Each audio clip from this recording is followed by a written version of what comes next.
오늘의 글로벌 경제 이슈를 빠르고 쉽게 알려드리는 덕으로 인사이트 시간입니다.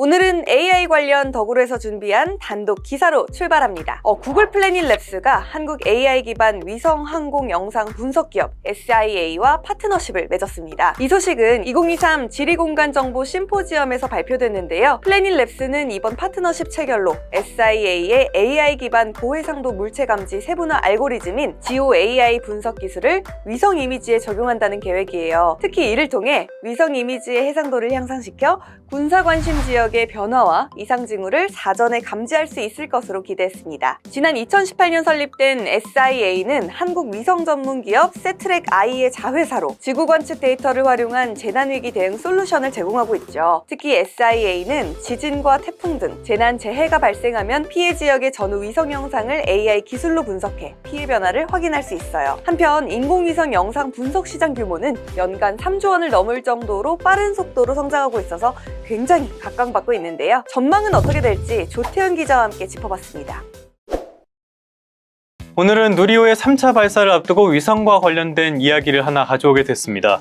이 누리호와 관련해서는 개인적으로 기대가 상당히 큰데요. 오늘 드릴 말씀도 누리호와 어느 정도 관련이 있으니까 끝까지 들어주시면 감사하겠습니다. 구글이 세트랙아이라는 회사의 자회사와 위성 기술에 맞손을 잡았다는 내용이에요. 내려오면은 SIA라는 회사가 있는데 이 회사와 파트너십을 맺었다. 구글의 플래닛 랩스라는 회사가 파트너십을 맺었다는 내용입니다. 그래서 플래닛 랩스가 앞으로 SIA의 AI 기반 이런 기술들을 활용을 해서 위성 이미지에 적용한다는 계획을 세웠다고 해요. 자, 지금까지 말씀드렸던 회사들 생소한 이름이 마구 튀어나오니까 이 회사들 한번 정리해 보도록 하겠습니다. 먼저 플래닛 랩스입니다. 여기는 2010년도에 설립한 미국의 민간 위성 기업이라고 보시면 되겠습니다. 설립 이후에 굉장히 빠르게 성장을 하면서 지구 관측용 위성 시장에서 상당한 지배력을 가진 회사로 성장을 했다라고 보시면 되겠습니다. 우리에게도 상당히 익숙한 이름일 텐데요. 왜 익숙하냐면은 여기서 북한과 관련한 위성 사진을 언론사에 제공을 해가지고 언론사들이 이런 기사들을 여러 차례 쓰거든요. 이것 때문에 이름이 상당히 익숙한 분들도 있을 거라고 생각을 합니다. 거의 뭐 정찰 위성 수준인데요. 이거는 군사용이 아니고 민간이다 보니까 민간 쪽에서 사용하기에 딱 좋다라고 보시면 되겠습니다. 자, 그러면 이 회사가 어떻게 구글과 연관이 되는가도 한번 봐야겠죠. 구글이 가지고 있었던 회사 가운데 테라벨라라는 회사가 있습니다. 이 회사가 위성과 관련한 사업을 하는 회사였거든요. 그런데 플래닛 랩스가 이 회사를 2017년에 인수를 했습니다. 이 과정에서 구글이 플래닛 랩스의 지분 한 10%가량을 지분 투자를 하게 됩니다. 그리고 구글이 이 회사의 영상 데이터도 갖다 쓰는 그런 계약도 체결을 했죠. 그러니까 테라벨라를 팔고 지분 투자를 하면서 둘이 굉장히 친한 친구 사이가 됐다라고 이해를 하실 수 있겠습니다. 자, 그럼 오늘의 주인공이죠. SIA. 이 회사는 뭐냐? 이 회사는 2018년에 설립한 기업입니다. 전태균 박사라는 분이 설립한 기업인데요. 이분이 세트랙아이라는 회사에 합류를 하고요. 그리고 2년 뒤에 이 회사를 설립을 했다고 합니다. 이 회사가 뭐 하는 회사냐? 위성과 항공 영상을 분석하는 기업인데요. 여기에 AI 기술을 도입을 해서 재난 위기에 대한 대응 솔루션을 제공하는 회사라고 해요. 기술력은 상당히 확실한 기업이라고 알려져 있습니다. 미국 국방부에서 주최한 AI 경진 대회에서도 상당히 좋은 성적을 내기도 했습니다. 이 회사의 재무 상황도 한번 보시죠. 쭉 보시면은 지금은 아직은 적자가 나고 있는 모습을 볼 수 있습니다. 그런데 오히려 적자 규모가 좀 늘었죠. 그래도 매출액이 이렇게 빠르게 늘어나는 모습을 볼 수 있어요. 그러니까 기술력을 갖추고 아직은 성장 단계이긴 하지만 빠르게 성장하는 기업이다라고 볼 수 있는 부분입니다. 앞서서 이 회사에 대해서 세트랙아이라는 회사도 언급을 했었는데요. 여기 주석에 보면은 세트랙아이가 이 회사의 지분 89.2%를 가지고 있는 지배 기업이라고 나와 있습니다.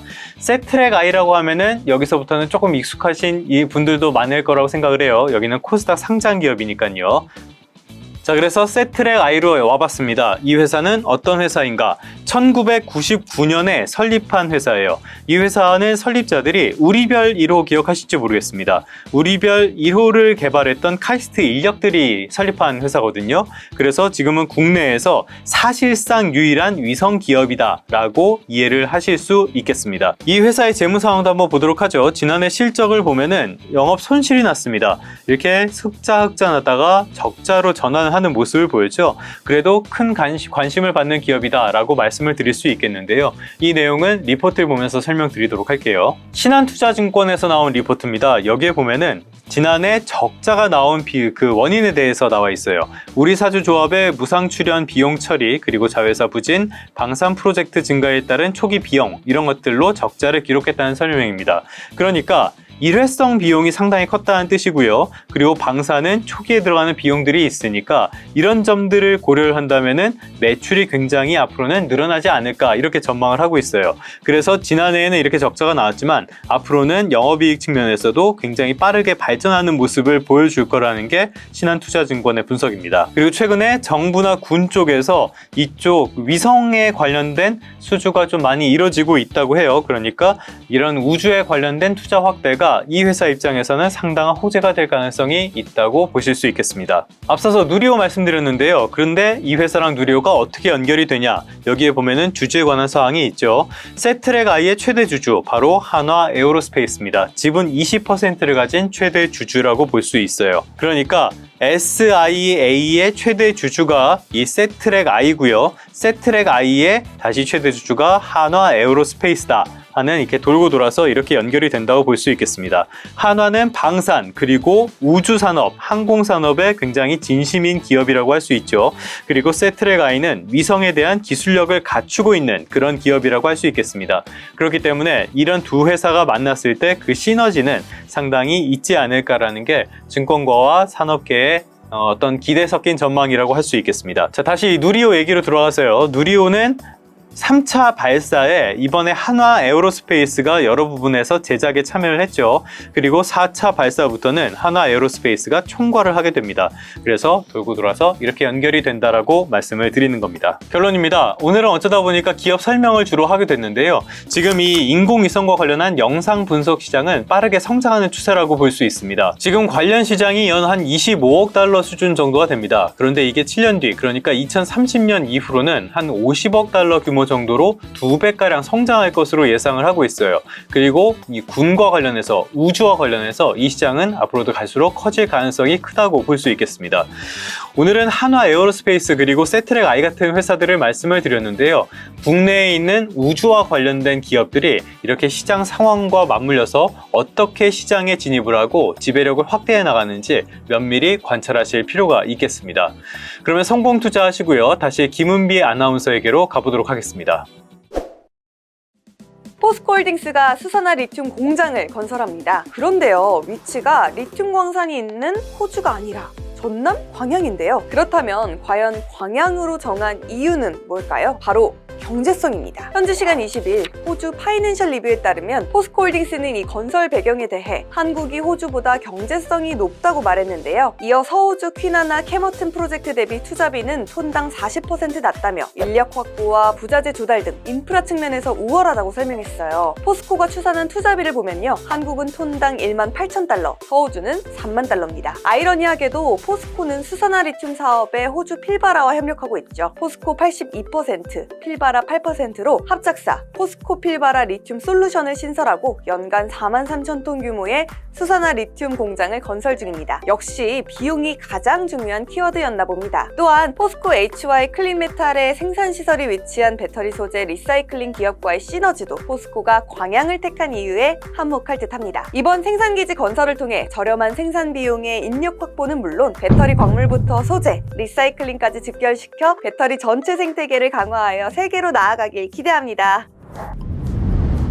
인텔 자율주행 자회사 모빌아이와 폭스바겐의 상용차 자회사 만트럭버스가 자율주행 전기버스 공동 개발에 나섰습니다. 현지 시간 17일 만은 모빌아이와 자율주행 기술 개발 협력을 위한 파트너십을 체결했는데요. 만은 모빌아이 드라이브 지능형 자율주행 시스템을 공급받아 자율주행 전기버스를 개발할 계획입니다. 만은 시내버스 자율주행화에 중점을 두고 연구 개발을 진행하고 있는데요. 만이 시내버스 자율주행 기술 확보에 집중하는 것은 높은 총소유 비용 절감과 운전 운전 인력 부족 문제가 심각할 것으로 전망되기 때문이라고 해요. 많은 고도화된 시내버스 자율주행 솔루션이 경제적 효율성 향상은 물론 안전하고 신뢰할 수 있는 모빌리티 서비스를 제공할 수 있을 것으로 기대하고 있습니다. 예를 들면 시내버스의 경우 결제를 포함한 승객 커뮤니케이션, 버스 정류장에서의 상황 대처, 충돌 상황에서의 감속 또는 우회, 사고와 같은 예상치 못한 상황에 대처해야 하는 상황이 많은 만큼 지능형 솔루션의 도입이 필요하다고 결론을 내린 거죠. 모빌아이의 ADS는 만의 전기버스 모델 라이온스 시티 2 모델에 적용되는데요. 추가적으로 시험 운행하고 자율주행 기술 탑재 무인 시내버스 모델을 양산한다고 하네요.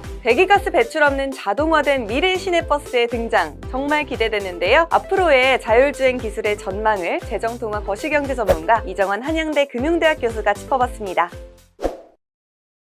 현재 이제 자율주행 기술 실험 단계는 3단계라고 이야기합니다. 0단계란 것은 자율주행이 아닌 상태고요. 1단계란 것은 뭐 브레이크 보조 장치 정도. 그다음에 2단계란 것은 이제 자동 안전 제어 장치라고 이야기하는데 자동으로 이제 안전을 보호해 줄 수 있는 이런 장치들을 나오는 게 2단계 정도라고 이야기합니다. 뭐 주행 상황에서 경보음을 울리고 자동으로 멈춘다거나 뭐 이런 여러 가지 기능이 있겠고요. 3단계 가면은 운전의 주체가 바뀐다라고 이야기하는데 이제 크루즈 같은 고속도로 운행 말고라도 도심에서 자율적으로 운행을 하면서 큰 문제 없이 다니다가 이제 위급한 상황이 오죠. 평상시가 아닌 환경에 이제 사람들이 운전하는 이런 시스템을 3단계라고 이야기하고 있고요. 3단계에 대해서 많이 도전을 하고 있다. 글로벌 자동차 기업들이 많이 도전을 하고 있는 상태다라고 아마 이해하시면 될 것 같습니다. 일단 뭐 자율주행을 위한 기술 개발의 조건은 뭐 크게 두 개라고 보시면 될 것 같습니다. 자동차 내에 이제 자율주행 시스템의 강화라고 말씀드릴 수 있겠고요. 그리고 자동차가 이제 외부 환경을 인식하면서 이 외부 환경에 따라 적절하게 운행 수준을 조절할 수 있는 진짜 자율 운행의 기능이 강화돼야 된다라고 많이들 이야기하고 있습니다. 그리고 이런 것들은 반도체,